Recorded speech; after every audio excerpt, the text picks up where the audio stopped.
공장장닷컴이 해결해 드릴게요. 세상에 없던 임대공장 관리 서비스 공장장닷컴. 공장장닷컴은 불투명했던 관리비 내역을 정확하게 정리해서 고지서 작성과 배포까지 알아서 챙겨줍니다. 임대인의 미납금, 연체료 관리 스트레스를 없애드려요. 투명한 임대 관리로 임차인의 만족도도 높아집니다. 임대 계약은 물론 각종 용역 계약도 잊지 않게 챙겨드려요. 또한 내 공장에 알맞은 전기절약 AI 솔루션을 제공하여 전기요금 절감에 큰 도움을 줍니다. 공장관리 서비스 공장장닷컴을 시작으로 제조업의 비민감 산업 데이터를 빅데이터화하여 제조 산업을 혁신하는 것이 리얼라이저블의 목표입니다. 제조업 공장 중 소규모 제조회사가 전체의 92%를 차지합니다. 작은 공장도 소외되지 않는 디지털 전환으로 제조업을 혁신합니다. 공장장닷컴. CTO 구인 말고 구독하세요. 비개발자도 개발팀 관리를 할 수 있는 익스토리. 초기 스타트업은 짧은 기간 안에 제품을 빠르게 개발해서 시장의 반응을 확인하는 것이 중요하죠. 때문에 CEO가 개발팀을 관리하는 것은 선택이 아닌 필수입니다. 하지만 CTO를 뽑자니 인건비가 부담스럽고 직접 관리하자니 비개발자라 소통이 잘 될지 걱정스럽습니다. 익스토리는 비개발자도 손쉽게 개발팀과 프로덕트를 관리할 수 있도록 개발 정보를 읽기 쉽게 하여 의사소통을 효율적으로 하게 하고 클릭 몇 번이면 개발 개요와 현황, 업데이트 내역과 시간을 알려줍니다. 그동안 눈에 보이지 않아 현황을 확인하기 어려웠던 개발팀 업무를 알기 쉽게 보여주고 개발자들도 추가적인 보고 업무 없이 개발에만 집중할 수 있는 개발팀 맞춤 관리 툴입니다. 이제 복잡한 의사소통 NO! 어려운 개발 용어 이해도 NO! 오케이! 익스토리로 서비스에만 집중하세요. 익스토리.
네, 저희 지난번 데모데이 때도 이렇게 창업 관련된 스타트업 혹은 뭐 프라이머 관련된 것도 궁금한 부분을 다 받았었는데요.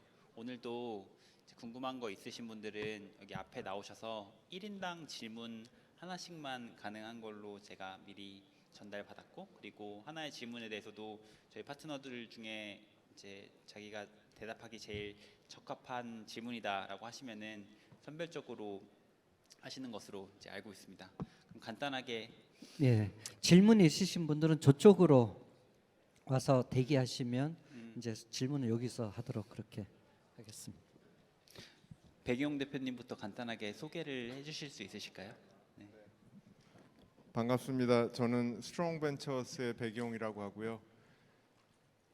모르게 13년 전에 저도 투자하고 싶어서 VC를 시작했는데 벌써 13년 차가 됐고, 저희는 미국 펀드인데 한국의 대부분의 투자금을 투자하고 있고, 한국과 미국 양쪽에 저희가 투자하는데 가장 중요한 거는 한국이라는 그런 테마가 있어야 돼요.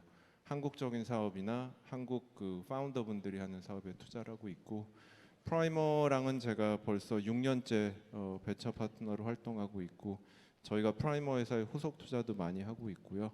뭐 스트롱의 대표 포트폴리오는 뭐 당근, 클래스 101, 핀다, 숨고, 콜빗, 뭐 쿠팡 이런 회사들이 있고 대부분 저희가 첫 번째 또는 두 번째 기관 투자를 했습니다.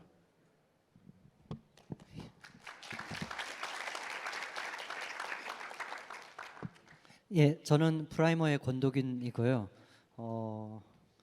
여러분들 와주셔서 너무 감사합니다. 예.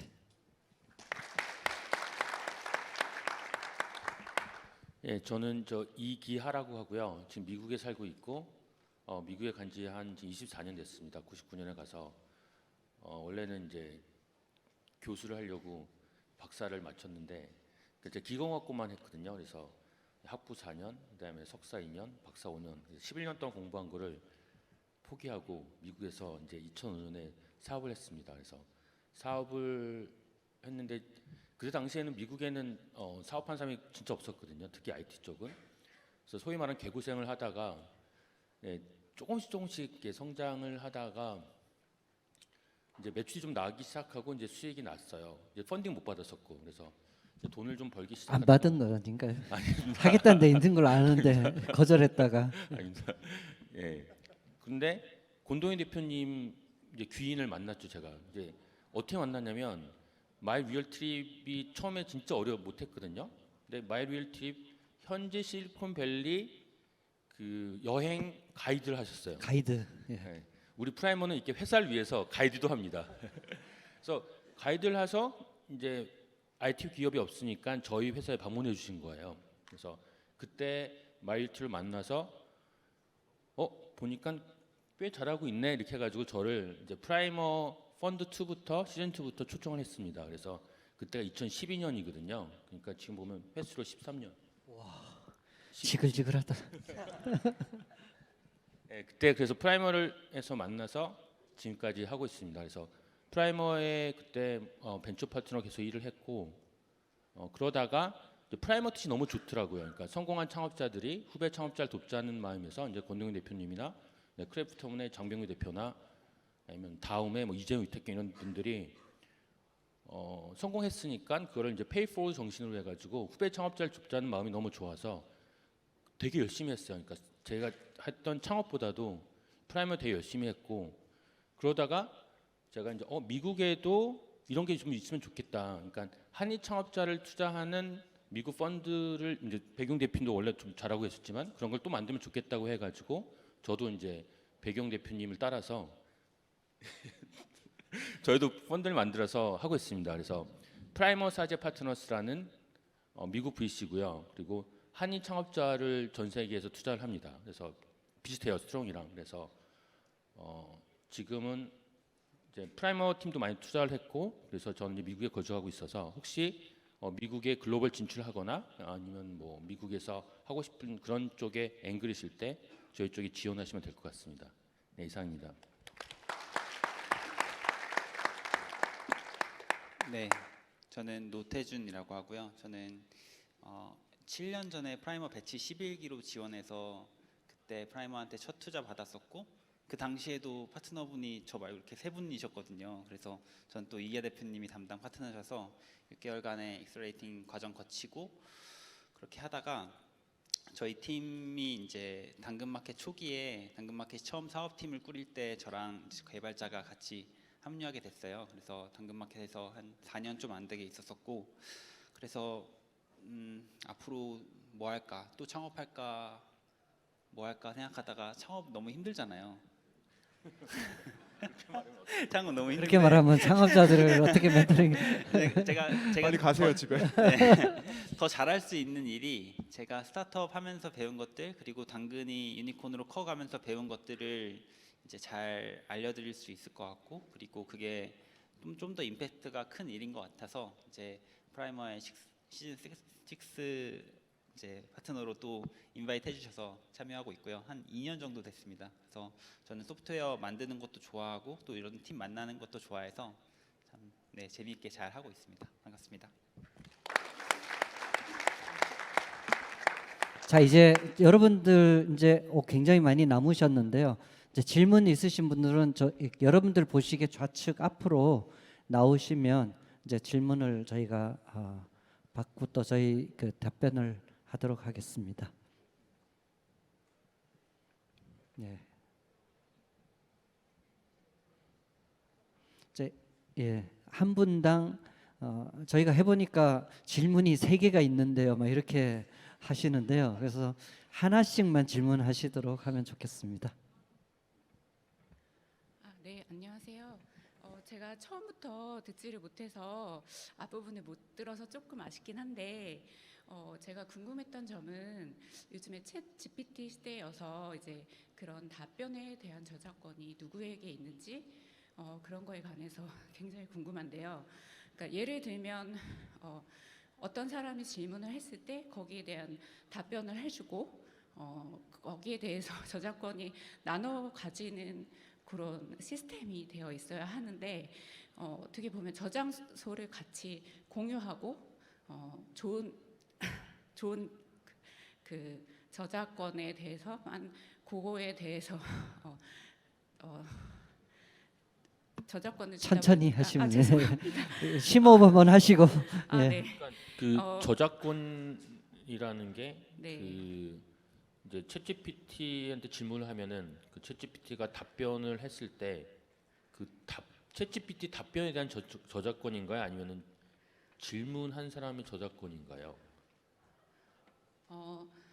그 질문한 사람이 제일 중요하다는 의견도 있고 제가 봤을 때는 답변이 더 중요하다는 의견도 있는데 저는 이제 개발자 입장이다 보니까 그 AI를 만들기 위해서 저장소를 관리하고 데이터를 수집하고 유지 보수하고 계속 늘려가야 하는 입장인데 거기에 대한 비용이 계속 들어간단 말이에요.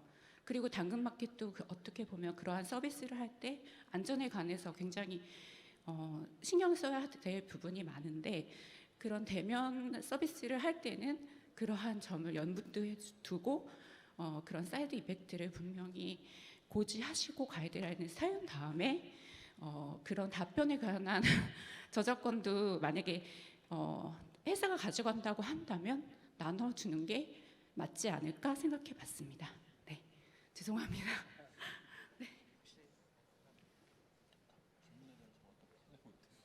챗 GPT한테 물어봐야 될 것 같아요.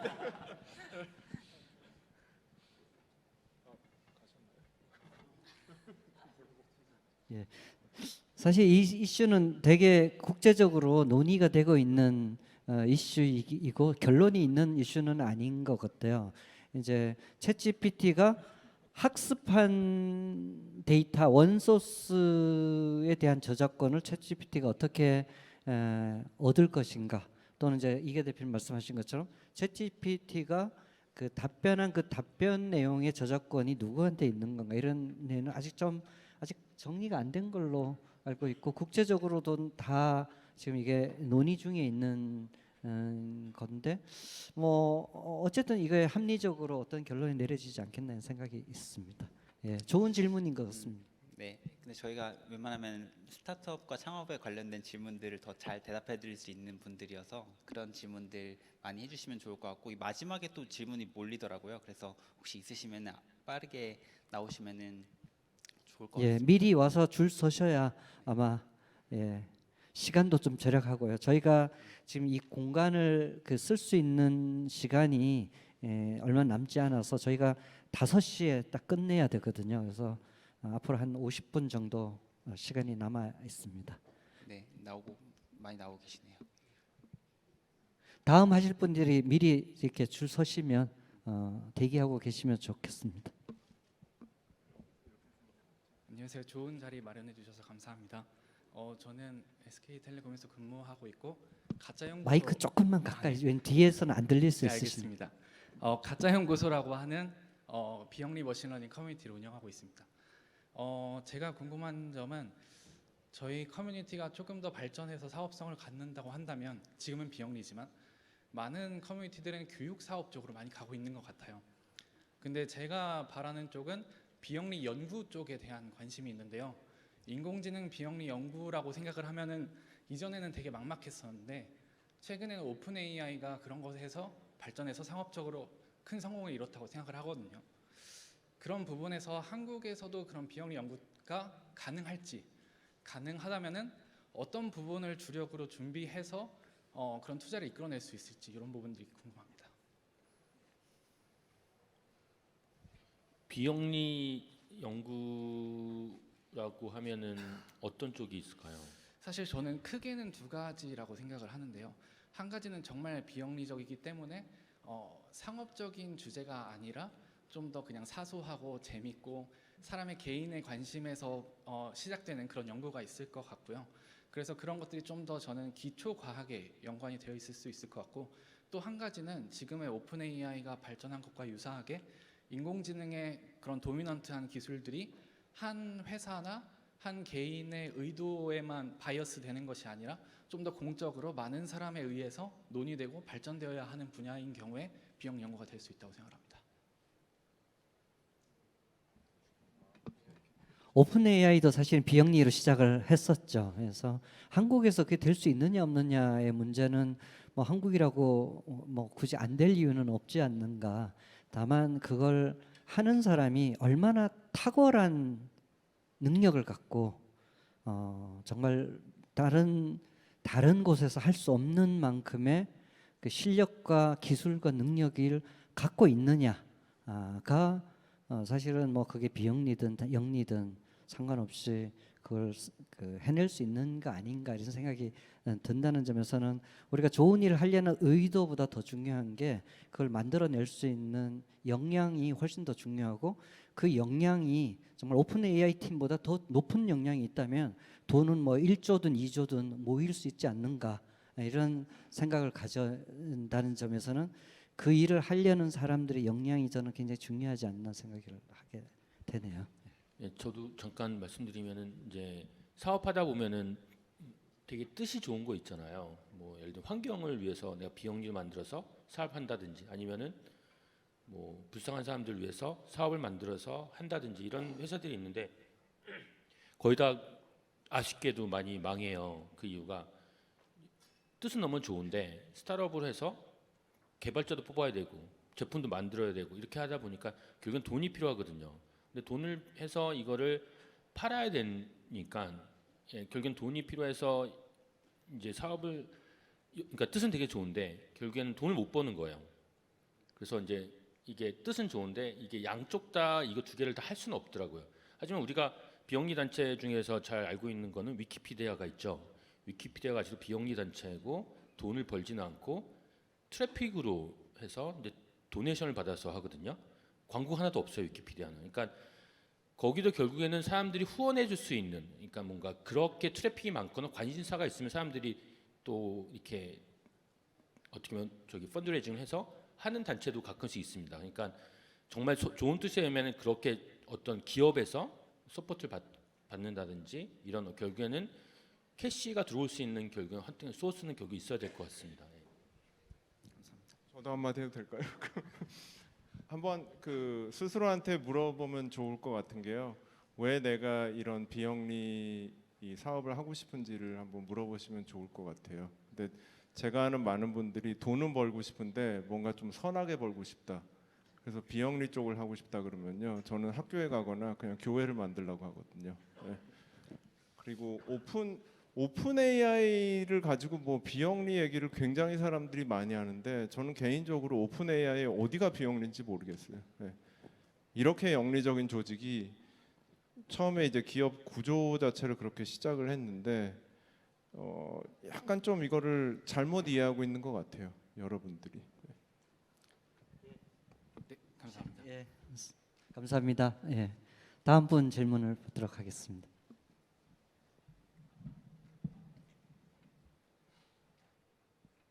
네, 안녕하세요. 그 스킬 코치라는 서비스 만들고 있는 정성민이라고 하고요. 제가 궁금한 부분은 그 초기 스타트업일수록 그 시장에서 빨리 유저를 확보하고 점유하는 게 굉장히 중요한 부분인데, 그러다 보니까 저희도 이렇게 하고 있는데 좀 공격적으로 마케팅을 좀 해보고 있습니다. 예를 들면은 오픈 카톡방 같은 데서 광고하지 말라고 하는 곳인데도 그냥 들어가서 광고를 하고 있고, 아니면은 그 광고 동의를 하지 않는 유저들한테도 그냥 문자나 메일 같은 걸로 레터를 보내고 있고, 이게 공격적으로 좀 어쩌면 범법적인 마케팅을 하고 있는데, 이런 거에 대해서 어떻게 생각하시는지랑, 그리고 이런 게 그 규모가 커지면 커질수록 언젠가는 중단을 해야 될 텐데 이 시점을 언제로 보고 계실지가 궁금합니다.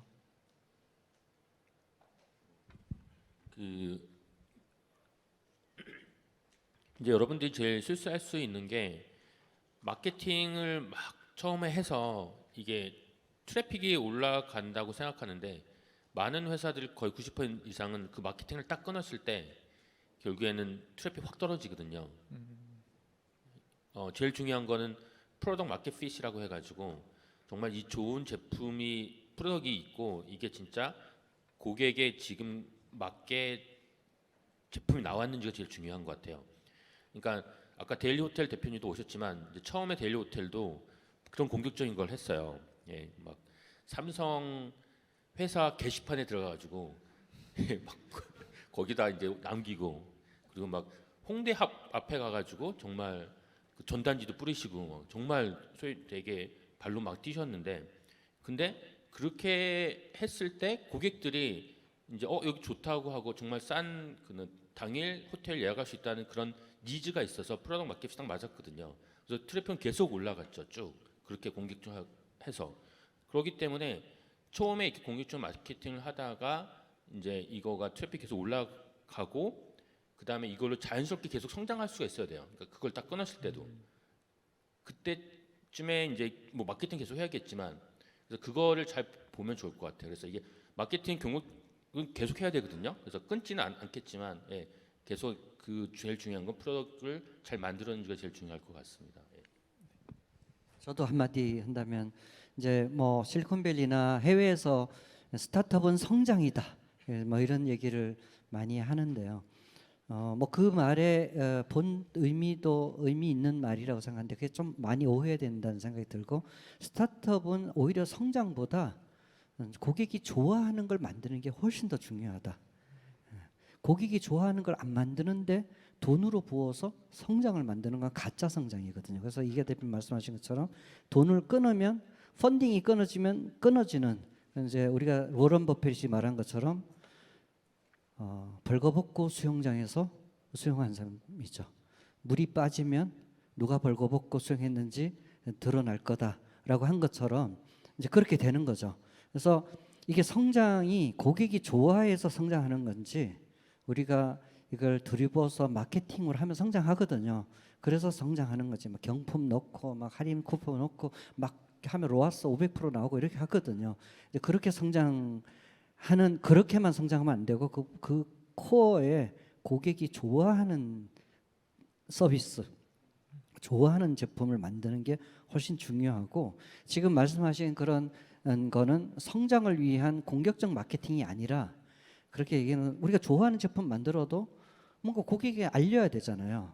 그럼 마중물을 부어야 되죠. 어딘가에 알려야 되니까 그런 알리는 관점에서는 필요하죠. 뭐 여러 가지서 이제 저도 뭐 그런 조언을 많이 하거든요. 뭐 네이버 계정 20개 만들어서 카페에 들어가서 스팸 글 올리고 강퇴당하면 또 다른 아이디를 올리고 이렇게 하러 권하거든요. 그게 성장의 방식이 아니고 그냥 마중물을 붓는 거죠.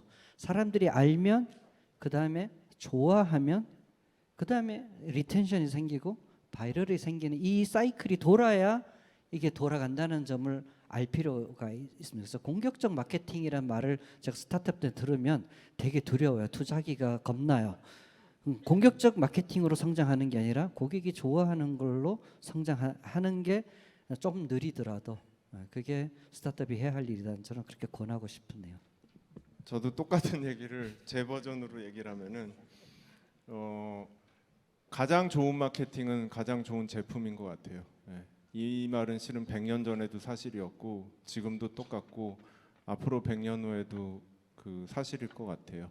그러니까 많은 파운더 분들이 실수하는 게 말도 안 되는 진짜 후진 제품을 만들어 놓고 여기에 돈을 써서 마케팅을 하면은 이제 트래픽이 당연히 오르죠. 근데 그게 진짜 우리가 좋은 제품을 만들었다는 걸로 착각하는 것 같아요. 근데 돈 쓰기 딱 그 돈을 끊으면요, 그럼 그동안 왔던 트래픽이 그냥 0으로 그대로 떨어지거든요. 그래서 일단 제일 좋은 제품을 만들어야 되고요. 물론 요새는 워낙 이제 경쟁도 심해지고 제품도 많기 때문에 조금 돈을 써서 알리긴 해야 돼요. 근데 그 전에 무조건 제품이 굉장히 좋은 제품이 나와야 된다고 생각을 하고 이거를 알리기 위해서는 불법이 아니면요 수단과 방법을 가리지 말고 뭐든지 다 하세요. 네. 누가 하지 말라 그래서 안 하고 우리 게시판에 올리면 안 돼요. 뭐 아파트에 들어와서 찌라시 붙이면 안 돼요. 그거 다 맞추다가 보면요 아무것도 못 하거든요. 예.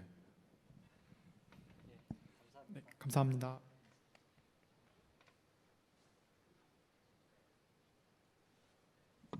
예, 대기석에 자리가 하나 비어 있습니다. 불법적인 일을 하면 안 됩니다. 어쨌든 마케팅할 때 예. 합법. 안녕하십니까. 저는 뭐 구체적인 질문보다 컨셉, 약간 추상적인 질문을 좀 드리고 싶은 게, 저는 지금 40 중반의 직장인입니다. 뭐 결혼했고요.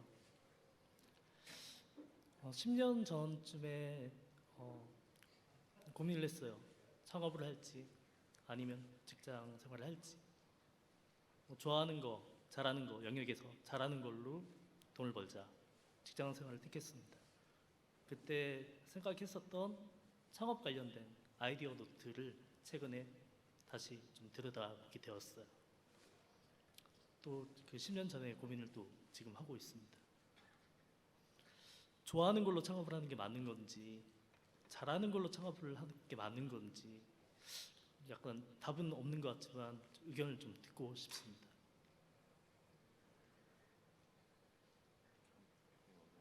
제가 자주 받는 질문이에요. 예. 저는 세 가지가 있다고, 두 개를 말씀하셨잖아요. 좋아하는 거, 잘하는 거. 거기 하나가 더 있다고 생각하는데 내가 꼭 해야 하는 거. 그러니까 좋아하는 거는 내가 잘 못할 수도 있는데 내가 진짜 좋아하는 거. 잘하는 거는 내가 안 좋아할 수도 있지만 내가 진짜 잘하는 거. 해야 하는 건요, 진짜 시장이 있는 거. 이 세 가지 원의 교집합에 있는 걸 내가 하면요, 이거는 진짜 잘 될 것 같아요. 근데 그거는 현실적으로 그 세 개 원의 교집합은 찾기 힘들어요. 최소한 두 개의 교집합이 있는 데서 시작을 해가지고 나머지 원에 가까이 가는 게 전 좋은 것 같아요. 좋아하는 게 있고 잘하는 게 있잖아요. 전 그게 뭔지 모르겠어요. 만약에 그런 게 있다면요, 그걸로 시작을 해가지고 시장이 있는 쪽으로 이거를 계속 접근하면은 가능성이 있지 않을까 싶습니다. 예. 조금 덧붙인다면 이제 직장인이시잖아요. 이제 프라이머의 4월부터 스텔스 모드 창업 멘토링이라는 프로그램이 있습니다. 저는 이제 창업을 직장 다니시다가 창업하시는 분들한테 그냥 풍운의 꿈을 안고 풍덩 창업하시는 거에 대해서 조금 뭐 그것도 좋은 일이긴 합니다만 그보다 조금 더 신중하게 할 수 있겠다는 생각이 들어요. 스텔스 모드로. 그렇다고 제가 스텔스 모드 얘기를 많이 하면 많은 분들이 직장 생활을 뭐 직장인들을 괜히 막 그 직장에 충실하지 못하게 이렇게 유혹하는 거 아닌가 이런 비판하시는 분들도 있는데, 사실은 스텔스 모드로 열심히 잘하시는 분들이 대부분 보면 직장에서도 되게 잘하시는 분이에요. 근데 퇴근 후나 주말에 자기가 하고 싶은 거를 이렇게 저렇게 실험하면서 백영 대표님 말씀하신 것처럼 내가 좋아하거나 잘하는 것이 시장이 있는지를 탐색하는 과정을 시간적 여유를 가지고 좀 탐색해 보면 좋겠다. 저는 그렇게 권하고 싶네요. 권 대표님 말에 찬물을 껴안은 걸 수도 있는데요. 10년 동안 고민하셨으면요, 아마 창업 못 하실 것 같아요. 10년을 더 고민하실 것 같고, 물론 여기는 창업에 관심이 있는 분들이고 저희는 이제 이 파운더 분들한테 투자하는 사람들이지만 진짜 어려운 일이에요. 저도 뭐 13년 동안 260개 회사에 투자를 했지만 항상 저희 파운더 분들 볼 때마다 진짜 미친 사람들 같아요. 왜 이 짓을 할까? 진짜 어려운 일이라 가지고요. 만약에 정말 지원하실 거면요, 정말 고민 잘하시고 각오를 단단히 하셔야 될 것 왜 같습니다. 찬물을 이렇게 꺼주세요? 시간이 소중하니까 25기도 흥행에 성공해야 되는데. 그러게요. 아주 말이 너무 현실적인 심하네요. 예, 그 이제 스텔 여기 완전히 찬물을 껴서 이제 하지 말아야겠다라고 고민을 이제 결정하실 수도 있을 텐데, 그래서 저희가 이제 프라이머에서 직장을 다니면서 한번 이제 멘토링도 받고 한번 해보라는 거죠. 저도 추천을 드리면 지금 40대 중반에, 저도 이제 30대 중반에 창업을 했었지만 가정이 있고 여기서 갑자기 다 그만두고 나오는 거는 정말 그거는 어려운 결정이라고 저는 생각이 들어요. 네, 진짜. 그래서 제 생각에는 이렇게 뭐 주말에 하거나 뭐 와서 밤에 하거나 하면서 아까 말했던 프로덕트 마켓을 좀 찾는 그런 걸 좀 해보면 좋을 것 같아요. 저도 나와서 창업을 했을 때 5개를 다 실패했거든요. 뭐 내가 좋아하는 것도 했었어요. 내가 잘하는 것도 했었고, 근데 다 실패를 했는데 아까 백영 대표님 말처럼 마지막에 론치한 제품이 시장 반응이 있는 거예요. 고객이 있으니까 저도 막 신나는 거예요. 뭐 내가 이렇게 좋아하는 건 아니지만 고객 막 써요. 또 뭐 사고 사이트에 와가지고. 근데 그것도 엄청 큰 기쁨이더라고요. 그러니까 시장이 있는 제품을 만들면은 고객이 기뻐하고 좋아하는 거면은 이게 내가 잘하거나 좋아하지 않더라도 더 열심히 하게 되는 그런 동기부여가 생겨요. 근데 그걸 찾으려면은 이제 지장하면서 일단 프라이머에 지원을 하시고요. 그래서 계속 프로덕트 마켓을 좀 찾으면서 하면 좋을 것 같습니다. 예. 다음 분 네, 질문을.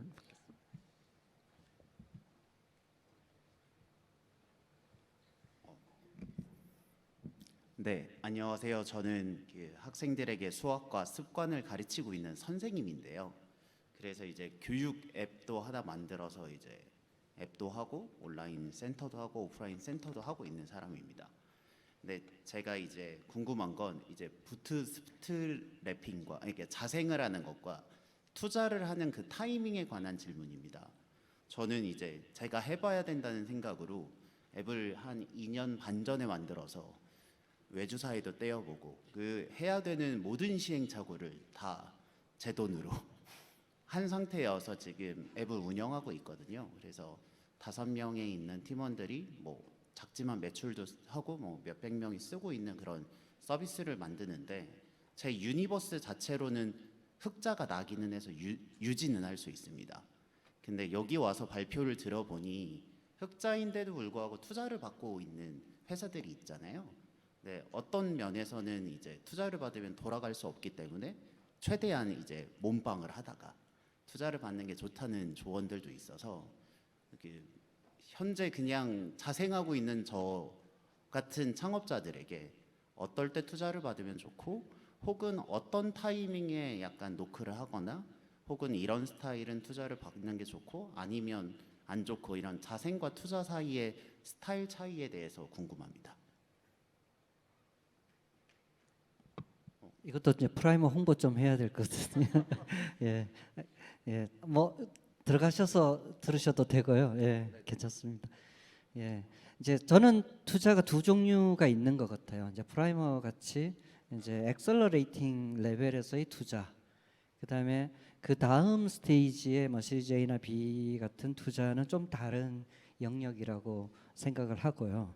이제 엑셀러레이팅 레벨에서의 투자는 가능하면 저는 일찍 하는 게 좋겠다. 뭐 꼭 그 엑셀러레이터를 통해서만이 좋은 창업을 할 수 있다라고 제가 말하는 건 아니고 혼자서도 잘할 수 있는데 아까 이제 앱 외주 개발 사기도 당하고 공동 창업자랑 싸우다가 회사가 폭파되기도 하고 이제 많은 회사들의 그 출발할 때 그때 뭐 주주 파트너 뭐 프로덕트 이게 사업의 방향 이게 마치 엄마 뱃속에 그 태아가 만들어지는 것과 비슷하더라고요. 그 태아가 만들어질 때 뭔가 장애가 생기면 평생 태어나면 다리가 하나 짧은 채로 태어나면 평생 이제 다리가 짧아서 달리기를 하기 힘들어지는 것처럼 창업 초기에 많은 그 생기는 실수들이 그 회사의 그 여정에 주주관계도 마찬가지예요. 지분관계도 한번 결정되면 바꾸기 어려운 게 거의 불가능하거든요. 그래서 그런 점에서 엑셀러레이터 레벨의 투자는 돈보다는 저희는 이제 경영의 도움 또는 처음에 첫 단추를 끼우는 레벨 도움이 필요하다. 굉장히 중요하다 해서 저는 이제 프라이머는 엑셀러레이터로서의 그런 역할을 하는 거고 이제 그렇게 해서 사업의 방향이 정해지고 나서 이제 아까 프로덕트 마켓핏이 만들어지고 나면 저는 투자를 받아야 된다 생각합니다. 그건 왜냐하면 우주에 나만 있는 게 아니거든요. 나 혼자 세계에 최고 똑똑한 사람이 아니거든요. 나만큼 똑똑한 사람들이 수천 명이 있고 비슷한 회사들이 이제 몇백 개가 생겨서 경쟁할 건데 그때는 돈이 중요해요. 돈이 그 연료가 돼서 남들보다 더 빨리 나가고 훨씬 더 시장의 지배력을 키우는 점에서 이제 투자. 그래서 후속 투자 쪽에는 그런 의미에서의 투자라는 점에서 이제 자영업으로 꾸준히 BEP를 해서 내가 영원히 갈 수 있을 거다. 절대로 세상이 녹록하지 않습니다. 세상이 계속 바뀌면서 이제 이게 좋은 시장이면 경쟁자가 나와서 이 시장을 뒤엎어 버리거나 플랫폼이 나와서 이걸 그냥 다 지배해 버리는, 그래서 자영업자들이 겨우 숨쉬고 먹고 살 정도만 남겨놓고 플랫폼이 다 가져갈 거거든요. 그래서 그런 점에서 이제 이게 투자를 통해서 이제 플랫폼이 되거나 혹은 시장 지배자가 되는 게 가야 지속 가능하다, 이렇게 말하고 싶네요. 예. 네, 저도 이제 덧붙이면 여러분들이 아는 모든 큰 기업들, 뭐 이제 구글이라든지 아마존이라든지 뭐 마이크로소프트, 애플 모든 기업들이 다 투자를 받았습니다. 그러면 투자를 받지 않으면은 성공 못하냐? 아니, 성공하는 기업도 있어요. 근데 그게 한 100개, 한두 개 정도밖에 안 되는 것 같아요. 큰 기업들, 성공하는 기업들. 이게 통계적인 거고요.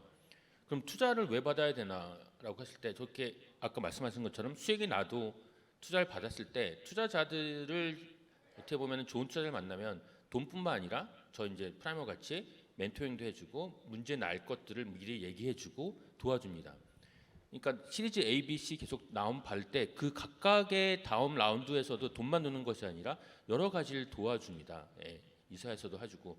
그래서 좋은 투자자를 만나는 건 단지 돈뿐만 아니라 여러 가지 도움을 받을 수 있어요. 그렇기 때문에 기업들이 더 건강해지고, 이제 그것을 이제 잔소리라고 생각하면은 어려울 수 있죠. 투자 받으면 간섭도 하고 되게 귀찮게 할 거 아니야? 그럴 수도 있죠. 근데 상장을 왜 합니까? 상장은 모든 사람들이 저에게 회사의 주인이 될 수 있는 거잖아요.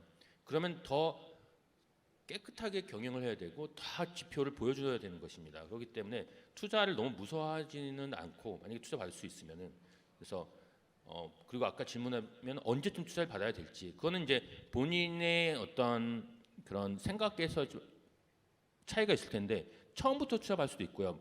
이제 저희가 아니면은 지표가 나와서 이제 좀 받아야겠다라고 할 수도 있고, 그거는 어느 단계든지 다 틀립니다.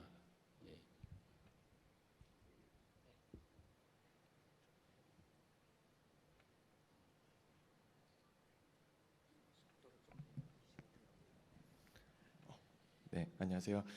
저는 초보 양육자의 성장을 위한 인공지능 양육대화 코칭 서비스 톡티를 준비하고 있는 커넥트랩의 안세호라고 합니다. 야구인가요? 양육입니다. 육아 쪽입니다. 네네. 저희가 지금 이제 작년 말에 서비스 시나리오 테스트를 하고 이제 2월달에 유료 고객 테스트를 1차로 이제 소수지만 진행을 했습니다. 그래서 반응이 있었고, 그분들이 이어서 이제 3월달에 또 한번 유료 고객 테스트를 진행하려고 하는데요.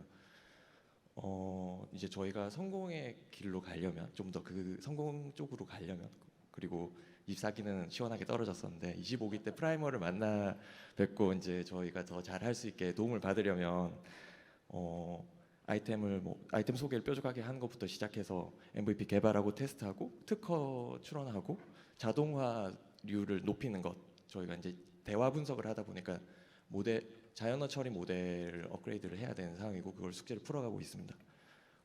이런 것들 외에 어떤 부분을 넥스트 스텝으로 신경 써야 할지 질문 드리고 싶습니다.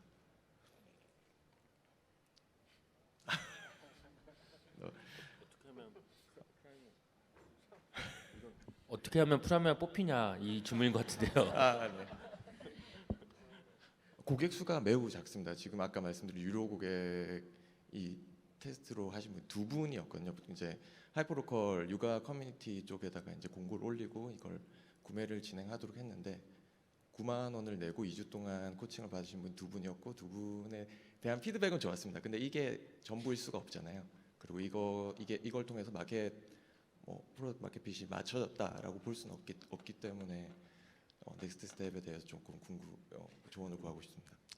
네, 저희도 이제 그 서류 진짜 다 보거든요. 근데 보면서 어떤 생각하냐면은 결국 이 회사가 만들려는 제품과 서비스가 얼마만큼까지 성장할 수 있을까? 예를 들어 대표님이 지금 2명이라고 하셨는데 다음 달에는 몇 배, 다음 달엔 몇 배 해가지고 이게 스케일하게 계속 갈 수 있을까? 만약 한국에는 육아가 적다면은 글로벌로 나갈 수 있을까? 그게 이제 한 가지 측면이 있는 것 같고요. 2가지는 이 제품을 사람들이 얼마나 사랑해하면서 쓰고 있는가? 네, 그런 부분들이 이제 그 투자자들이 공감이 되려면 사실 대표님이 확신이 있고 이거 이렇게 하면은 무조건 돼요라는 게 이제 있으면은 이제 저희도 설득될 수도 있거든요. 그래서 그런 증거들을 발견하시면은 네, 더 잘 되지 않을까 싶은 생각이 드네요. 예. 뭐 지금 이제 말씀하시는 중에 제가 이제 오해일 수도 있는데 이제 사업에 이게 이제 뭐 우리가 스타트업이 요렇게 해서 저렇게 하고 저걸 하고 난 뒤에 MVP를 만들고 그다음에 뭐 크로즈 베타하고 오픈 베타하고 뭐 유료 테스트하고 뭐 이렇게 하면 될 것 같다라고 하는 건 마치 수영을 배울 때 왼팔을 35도 각도로 꺾은 후에 15cm를 당긴 후에 물에 넣고 난 뒤에 12cm를 당기고 그다음에 팔을 굽히고 그다음에 35cm를 당기고 그다음에 그 수영을 그렇게 우리 안 배우잖아요. 사업도 저도 안 그래요. 수영은 자연스럽게 그냥 연속 동작이고 자연스럽게 인간이 물에 빠져서 죽지 않기 위해서 자연스럽게 몸에 힘을 빼고 몸이 뜨고 하는 것처럼 사업도 저도 굉장히 자연스러운 것 같아요. 그냥 고객이 좋아하는 걸 발견하는 과정인 거지. 우리가 어떤 형식적인 절차를 통해서 뭔가 사업이 이루어지는 거 아니다. 그런 점에서는 저는 그 형식에 매여서 그 사람의 마음을 놓치는 이 우를 범하면 안 된다는 생각이 듭니다. 그 사람의 마음을 아는 건 매우 자연스러운 현상이고 어떤 면에서는 그 논리적이고 관념적이지 않고 매우 직관적인 그냥 사람이 좋아하면 딱 눈빛을 보면 알아요. 우리가 그걸 발견하는데 노력을 해야죠. 근데 많은 창업자들이 또 제가 이렇게 얘기하면 다음 25기 어플라이 때 사람들의 눈빛이 사랑하는 눈빛이에요 이러면서 이제 막 우기면서 이제 어플라이하는 팀들 많을 것 같은데 그러나 그 사람의 마음을 느끼느냐 그 느껴서 이 서비스가 만들어지는 서비스들은 보면 이게 좀 저도 느낌이 와요. 직관적으로 이제 그런 이 얘기를 어떻게 설명해야 되나 잘 모르겠는데 잘 와닿습니다. 네. 저는 뭐 어떤 서비스인지 이제 구체적으로 모르지만 보통 2단계에서 비슷한 질문은 저한테 하면은 주로 하는 게 우리 제품을 좋아하는 1000명의 고객보다는 우리 제품을 사랑하는 10명의 고객을 만드는 게 중요한 것 같아요. 네. 6개월에 한 번씩 우리 제품을 사용하는 사람들보다 매일매일 사용하는 딱 고객 10명을 만들고 이 사람들이 왜 우리 서비스를 사랑할까? 11명을 만들고 12명을 만들고 13명을 만들고 그렇게 처음에는 굉장히 느리게 성장을 할 수밖에 없는데 이게 어느 정도 이 공식화가 되면은 굉장히 가속도가 붙고 이전에 이제 펀딩을 언제 받아야 되냐 그 시점에 돈을 집어넣으면은 이제 우리가 만든 공식 엔진이 이제 돌아가기 시작하거든요. 약간 그런 식으로 한번 생각해 보시는 것도 좋은 것 같습니다. 네. 말씀 감사합니다.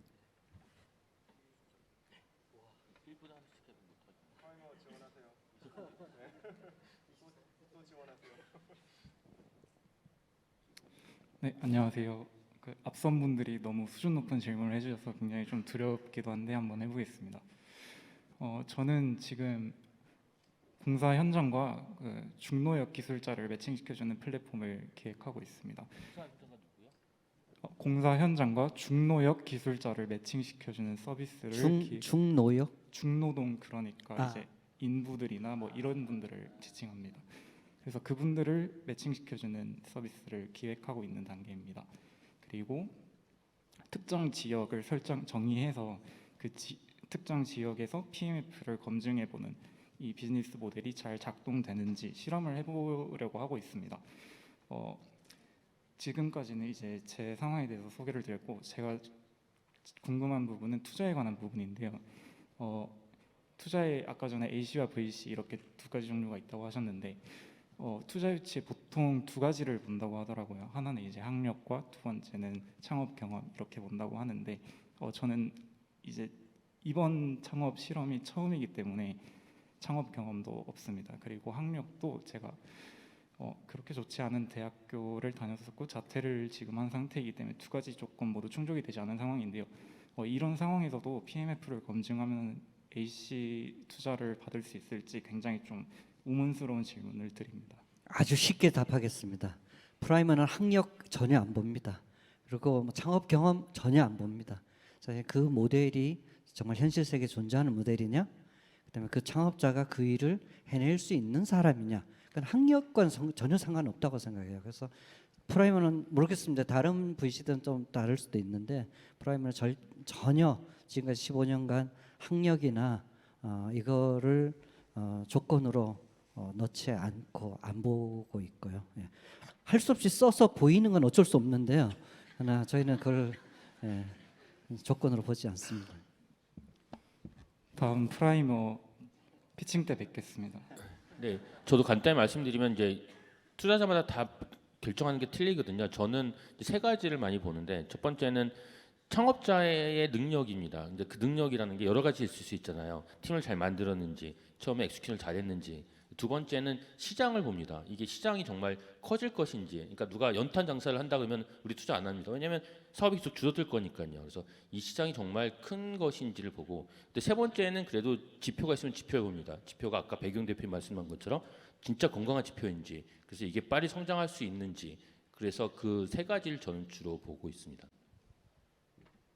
혹시 그 두 가지가 없다고 위축됐으면은 그럴 필요 전혀 없고요. 네, 진짜 제가 이 창업이라는 이코시스템을 좋아하는 이유 중에 하나가 세상에서 가장 공평한 시장인 것 같아요. 네, 학력도 필요 없고 경력도 필요 없고요. 그냥 돈 잘 버는 서비스 만들면은 장땡입니다. 네. 힘내세요 그러니까. 감사합니다.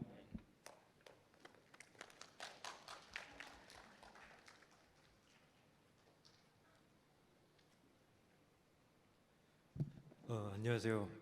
백재열입니다. 개발자 백재열입니다. 그 챗GPT 관련해서 사업을 이제 하려고 하는데 챗GPT가 아무래도 다른 산업군에 좀 관계되어 있는 그런 사업이다 보니까 그 영속성에 대해서 좀 궁금해서 어떻게 생각하시는지 여쭤보려고 나왔습니다. 연속성이라고 하면 계속 앞으로 될 것인지 말이죠. 그렇습니다. 그러니까 예를 들어서 챗GPT가 뭐 가격을 더 올린다든지 뭐 한국어 번역 기능에 있어서 가격을 뭐 몇 배수로 올린다든지 하는 다른 산업군에 의존하고 있는 산업이기 때문에 오픈 AI 걱정하지 마시고 본인 사업을 어떻게 할 건지를 고민하시면 더 좋지 않을까 이렇게 생각이 듭니다. 질문이 그러니까 지금 개발자인데 챗GPT가 바뀌는 거에 대해서 걱정을 하는 거죠. 약간 그건가요? 그렇습니다. 이 시대가 끝나지 않을까 하는 걱정인가요? 네. 생성형 인공지능 시대가 어느 순간엔 필요 아니요 없어지지 그런 건 아니고 챗GPT가 그건 전혀 아니고 가격 변동이 제일 걱정인 건가요? 아니면 이게 망할 건 걱정하는 건가요? 어떤 거? 우리 서비스에 도입을 할 수 없게 되는 그런 시점이 오지 않을까. 너무 비싸서요? 네. 예, 저는 근데 모든 사업이 이제 작더라도 외부 의존적이지 않은 사업이 좋은 사업이라고 생각합니다. 그러니까 우리가 뭐 그 프랜차이즈를 한다. 그럼 프랜차이즈 본사의 정책에 따라서 뭐가 왔다 갔다 하거든요.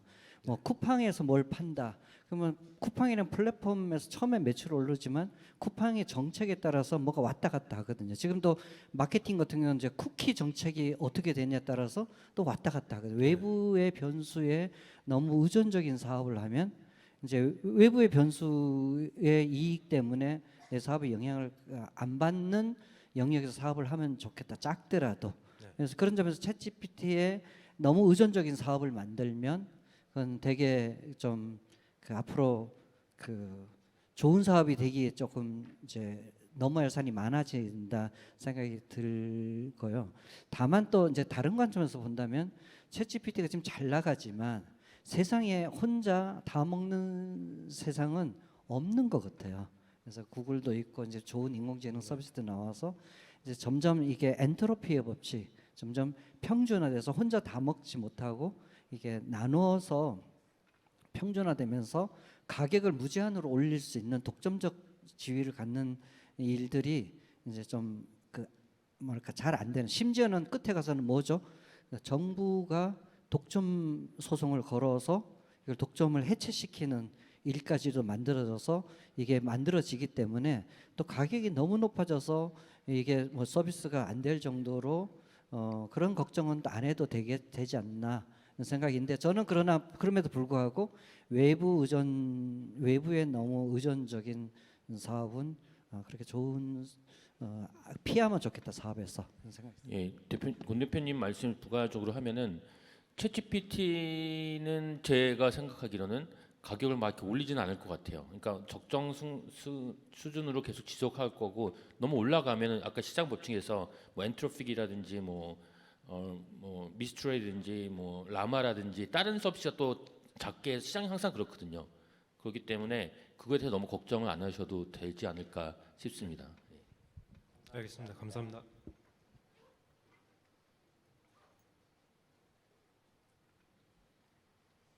안녕하세요. 저는 아기고래라는 기업용 조직문화 솔루션을 만들고 있는 유시원이라고 합니다. 방금 해주신 말씀이랑 되게 좀 유사할 수 있을 것 같은데 저희 서비스는 업무 메신저 기반 플러그인이에요. 예를 들어서 슬랙이나 마이크로소프트 팀즈 위에 올라가는 서드파티 앱으로 지금 서비스를 제공을 하고 있는데 지금까지 사실 고객이 되게 사랑하는 서비스를 만들어가고 있다는 느낌을 받는데 그 이유 중에 가장 큰 게 업무 메신저 기반이라는 게 크거든요. 또 특히 조직문화라는 영역이랑 연관이 되다 보니까 뭔가 업무 메신저에서 할 수 있는 것들이 정말 많고 그걸 기반으로 저희 강점을 좀 살리는 서비스들을 만들고 있는데 결국엔 이것도 되게 거대 업무 메신저 솔루션에 의존되는 서비스이다 보니까 결국에는 슬랙에서 API 안 뚫어주면 못하는 것들이 너무 많고 저희가 뭔가 그 플랫폼에서 제공하는 것들과 한계지어지는 부분들이 있어서 길게 봤을 때 해외 솔루션 중에 사례들도 결국에는 업무 메신저 기반으로 시작하더라도 자사의 어떤 걸 구축하는 경우가 많더라고요. 그래서 이게 저희 서비스는 근데 업무 메신저 위에서 정말 잘 해야 되는 서비스라고 계속 생각을 하고 있는데 이 강점을 살리다 보면 뭔가 한계 지점이 올 수도 있을까에 대한 좀 의견을 여쭙고 싶었습니다. 네, 그 질문에 대해서 그러니까 자기 서비스가 어디에 디펜던트 돼 있냐 안 되냐 두 가지가 있는데 하나는 예를 들면 우리가 애플 스토어에 제품 올린다. 그러면 얘네가 망할 거 아니냐? 그럼 우리도 망하냐? 이것도 디펜던트 할 수 있죠. 또는 우리가 옛날에 이제 페이스북이 처음에 나올 때 페이스북에 막 앱들이 막 깔렸어요. 또 앱스토어 같이 앱들이 막 깔려가지고 뭐 진가라든지 이런 엄청난 회사들이 나왔는데 페이스북이 그걸 정책을 바꾸면서 거기서 다 망했거든요.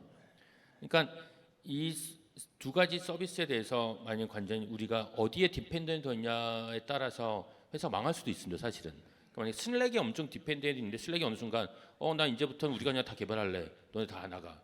그럴 수가 있습니다. 사실은. 트위터도 그렇게 하다가 트위터에 연관되어 있는 여러 가지 앱들이 지금 다 망했거든요. 그래서 되게 중요한 질문이고 저 슬랙이나 이런 거에서 디펜던트 하는 게 정말 위험할 수도 있긴 합니다. 그래서 이거를 해서 만약에 서비스를 우리가 하다가 자체적으로 또 이거 만드는 것도 괜찮습니다. 이게 계속 개발되면은 슬랙에서 하다가 자체적으로 또 업무용 또 할 수 있는 것도 개발할 수 있다고 저는 생각이 들거든요. 그리고 저는 사실 슬랙 회사가 언제든지 자기네가 다 만들고 비슷한 것들을 또 자기가 론치할 수 있는 아까 애플이랑 좀 틀리게 그런 회사라고 저는 생각이 듭니다. 그래서 이쪽을 개발하다가 자체로 또 회사 성장했을 때는 자체 앱을 만드는 것이 좋겠다고 생각이 듭니다. 네, 말씀 감사합니다.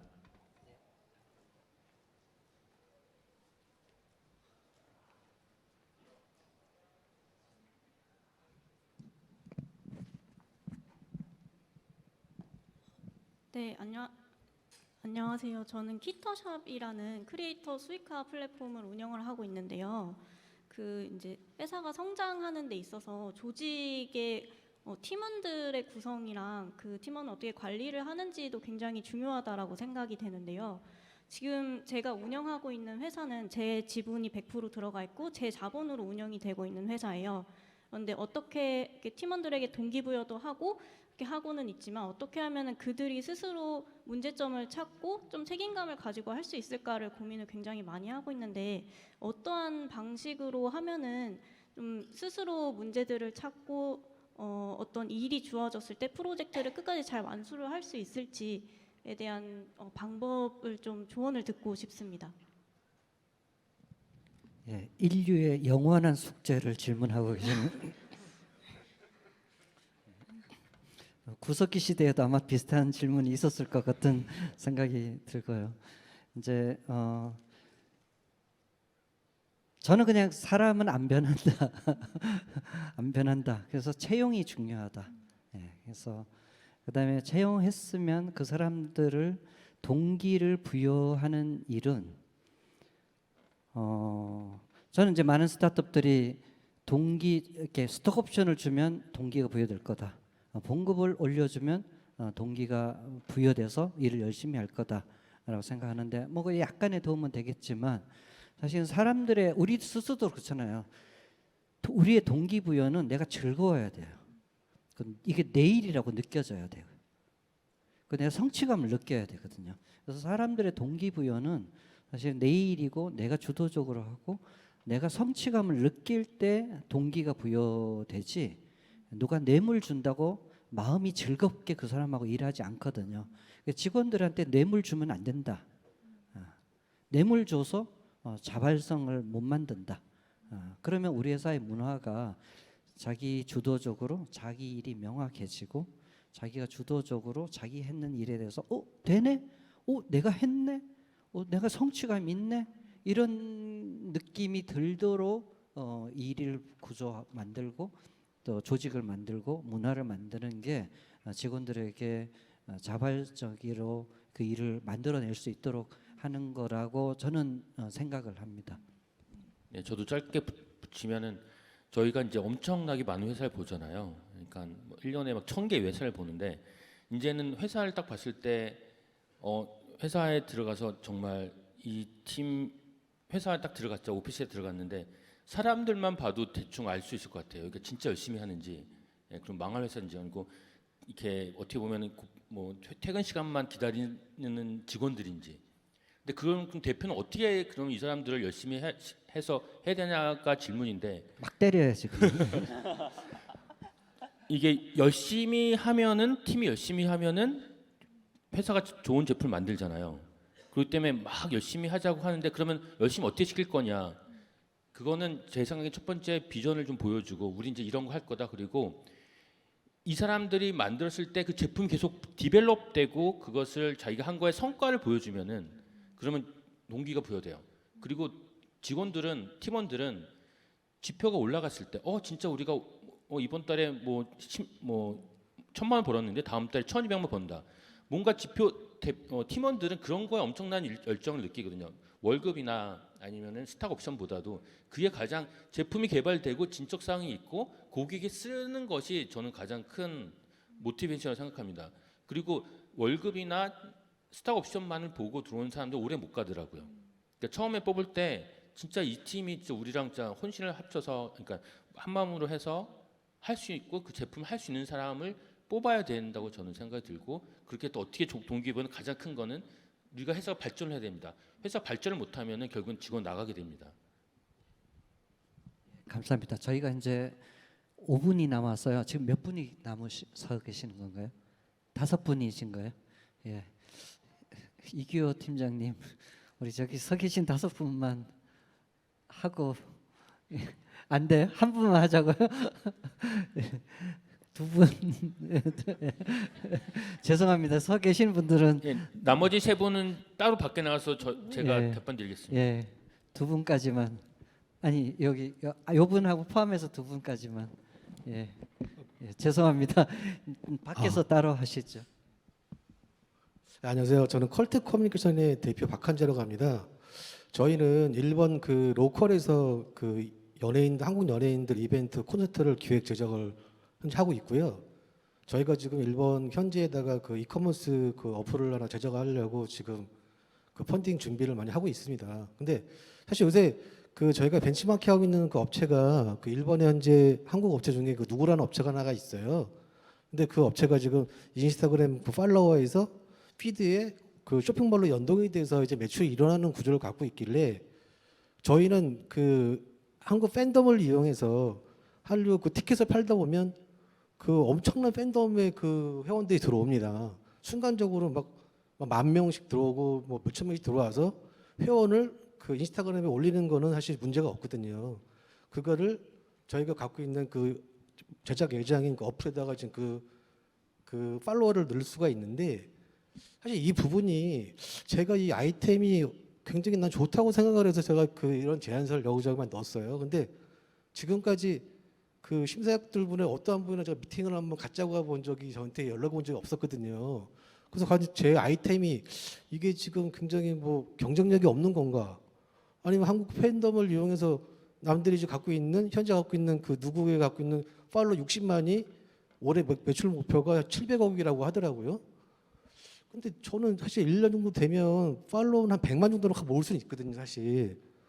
근데 그렇게 이 아이템이 좋지가 않아서 이렇게 펀딩을 못 받는가에 대해서 지금 많은 고민이 있습니다. 거기에 대해서 좀 여쭤보고 싶어서 지금 좀 나왔거든요.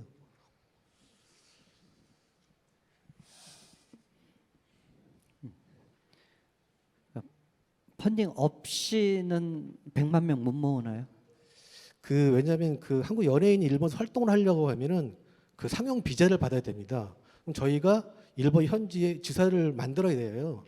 그게 들어가는 기억이 한 5천만 원 정도 됩니다. 한국 돈 5억 정도가 좀 들어가서 킵이 돼서 들어가야 되는데 비자가 있어야 지금까지는 일본 그 이벤트 업체에 외주를 받았던 거죠. 자기네가 갖고 있는 뭐 버짓이 뭐 1,000만 원이 있다. 여기에 걸맞는 연예인을 섭외를 해달라 그러면 저희가 가서 섭외를 해서 제가 기획을 해서 데려가서 이벤트를 하는 겁니다. 현지 그러니까 지금 설립병이 사실 필요한 거죠. 펀딩이 왜 안 되냐라는 답은 참 못 드릴 것 같아요. 왜냐하면 VC들마다 생각이 다 다르기 때문에. 근데 모두 다 이 펀딩을 거절했다. 그러면 내가 뭔가 어딘가 놓치고 있는 게 있을 수 있다는 생각은 그래서 제가 해볼 저희 필요는 있지 제안서가 않겠는가. 잘못됐는가? 그래서 사실 제안서를 하여튼 수백 번이나 고쳐보고 진짜 뭐 서울대 출신 회계사분한테도 줘보고 많이 컨펌을 해봤는데 큰 문제가 없다. 근데 이게 왜 이렇게 엔터의 전문 대표님, 제가 그 이유를 알 것 같아요. 그 방법 자체가 잘못된 것 같아요. 저희한테 물어봐서 그걸 어떻게 여기서 해답을 찾겠어요. 제안서를 고치고 VC들한테 그거 제출하고 고민하는 그 시간에 100만 명 중에요. 10,000명이라도 한번 모아보세요. 돈이 없으면 못한다 하지 말고. 그 시간에 시장의 목소리를 듣고요. 우리 고객들이 뭘 원하는지를 찾아야지 제안서 내고 왜 안 볼까? 제가 제안서가 어떤 문제가 있습니다. 저희가 어떻게 알겠어요? 제안서를 보지도 않았는데. 그러니까 그 접근 자체가 제가 보기에는 틀린 것 같아요. 근데 그런 그 생각 자체가. 여쭤볼 게 사실 우리가 펀딩을 질문 하나만 하면 다음 분 계시니까 고맙습니다. 죄송합니다. 마지막 질문 축하드립니다. 마지막에 당첨되셨네요. 안녕하세요. 저는 작년에 스텔스 모드로 창업회 22기 지원했다가 대차게 떨어진 초보 창업가입니다. 제가 쉽게 뵐 수 있는 분들이 아니어가지고 인사이트를 좀 얻고자 이 자리에 섰는데요. 지금 뭔가 주목하고 있는 문제나 사회적 이슈가 어떤 것이 있을지 궁금합니다. 이렇게 마지막 질문 마치겠습니다. 그러니까 투자 아이템. 그거는 아닌데 그냥 네 분들이 어떤 생각을 하고 지금 현재 저와 함께 살아가고 있는지가 궁금해서 이 자리에 섰습니다. 마지막 좋은 질문이니까 네 사람이서 요즘 고민, 내가 생각하는 거 이렇게 특히 사회적 문제 뭐 혹은 뭐 하나씩. 그러면 우리 가장 과묵했던 그렇게 이기아 대표님부터는. 네. 저는 제일 고민하고 풀어야 될 문제 중에 하나가 이제 두 가지는 저는 제 개인적으로는 우리나라의 저출산입니다. 그리고 우리나라의 최고 우리나라 1등 하는 게 행복감을 못 느끼고 자살률이 높은 건데 이게 스타트업을 뭘 풀 수 있을지를 저는 좀 고민을 하고 있습니다. 저 개인적으로는. 두 번째로는 제가 개인적으로는 지구 온난화입니다. 이게 계속 온도가 올라가는데 사람들이 괜찮겠지, 누가 문제를 해결해 주겠지 하는데 우리가 다 알거든요.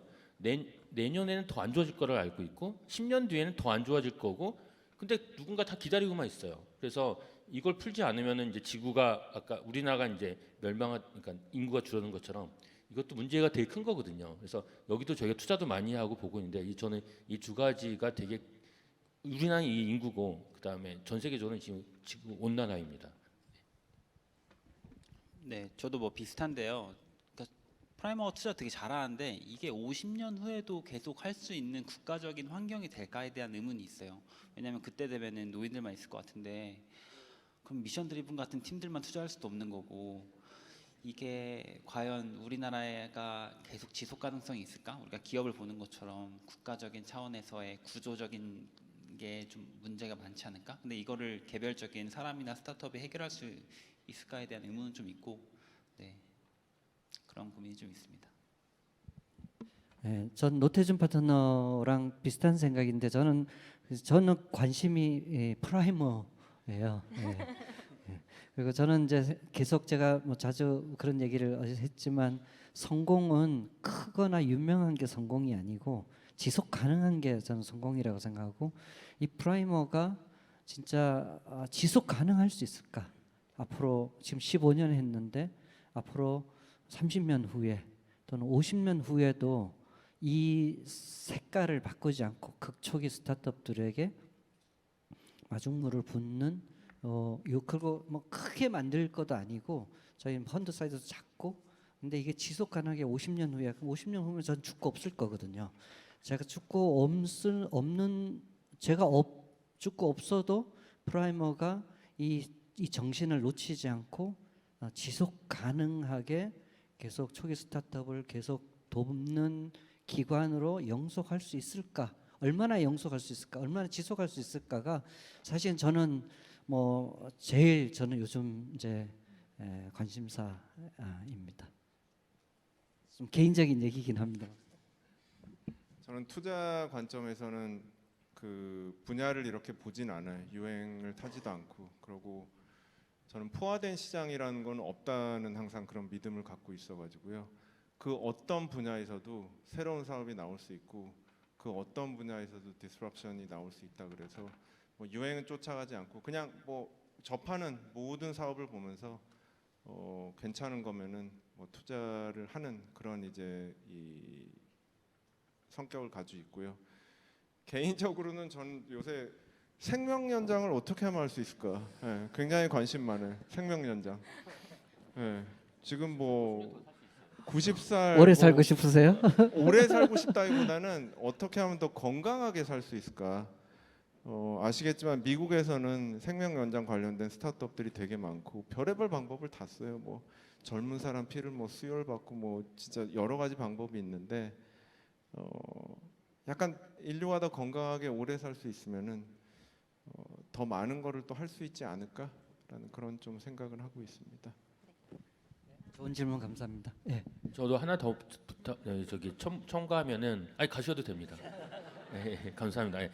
저는 이제 아까 한국에 이런 암울한 것도 있지만 한국이 정말 잘하는 것도 많거든요. 그래서 한국 사람 잘하는 거에 투자 분야를 얘기해서 첨부하는데 전 세계에서 문화에 영향을 주는 나라가 많지 않습니다. 옛날에는 유럽이 있었고 당연히 미국이 있고 옛날 중국, 일본이 있지만 중국, 일본보다 지금 한국이 전 세계에 영향을 엄청 많이 주고 있습니다. 음악, K-팝, 그다음에 K-드라마, 그다음에 무비, 요즘에는 푸드, 그다음에 뷰티 여러 가지에서 이렇게 전 세계에서 우리나라 아마 건국 이래로 가장 크게 전 세계에 그런 영향을 미치고 있는데 저희 프라이머도 그렇고 스트롱그도 저희도 어떤 창업자들이 전 세계에서 이런 제품을 만들 수 있을까 만들고 있고 그런 걸 저희가 투자를 하는 거에 저희 또 관심이 있습니다. 저도. 예. 5분이 지났는데요. 예.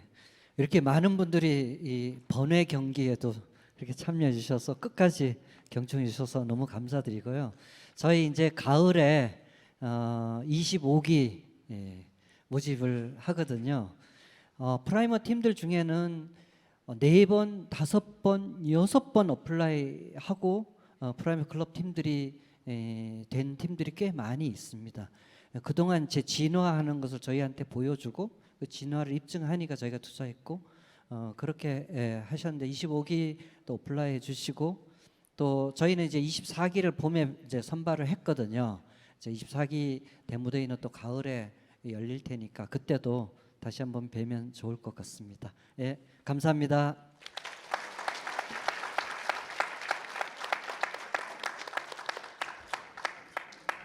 아까 3명 질문 못했던 분 이쪽으로 오시면은 저희가 답변 드리겠습니다.